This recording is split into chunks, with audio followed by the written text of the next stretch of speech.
বাড়ির পথটা কি কেউ আটকে দিয়েছে? চলুন দেখি আইন কি বলে এই রাস্তা ফিরে পাওয়ার ব্যাপারে। ভাবুন তো, বাড়ি ফেরার একমাত্র রাস্তাটাই যদি কেউ বন্ধ করে দেয়, কি ভয়ঙ্কর একটা অবস্থা, তাই না? তবে ঘাবড়ানোর কিছু নেই, আইন কিন্তু এর সমাধানের পথ বলে দিয়েছে। চলুন সেটাই জেনে নিই।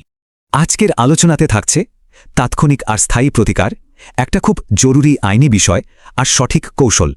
দেখুন, আইনি পথ মূলত দুটো, একটা হলো ঝটপট সমাধানের জন্য আর একটা একদম স্থায়ী ব্যবস্থার জন্য। তো সবার আগে কথা বলা যাক তাৎক্ষণিক ফৌজদারি প্রতিকার নিয়ে। এক্ষেত্রে ফৌজদারি আদালতের দুটো ধারা কিন্তু বেশ কাজের। একটি কার্যবিধির ১৪৭, অন্যটি দণ্ডবিধির ৩৪১। মানে আইন বলছে কারোর চলার পথে ইচ্ছে করে বাধা দেওয়াটাই হলো অন্যায়ভাবে বাধা দান। আচ্ছা, তাৎক্ষণিক ব্যবস্থা তো হলো, এবার আসা যাক স্থায়ী সমাধানের দিকে, মানে দেওয়ানি অধিকারের কথায়।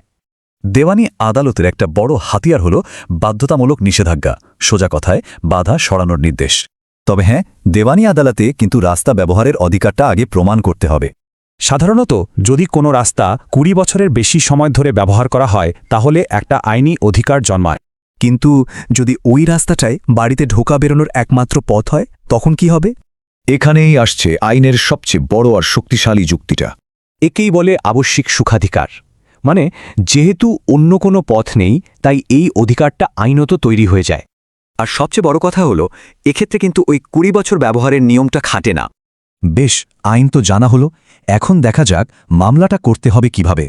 তাৎক্ষণিক সমাধানের জন্য সোজা চলে যেতে হবে নির্বাহী ম্যাজিস্ট্রেট আদালতে, একটা পিটিশন করতে হবে। অস্থায়ী অধিকার চাইলে সহকারী জজ আদালতে দেওয়ানি মোকদ্দমা করতে হবে।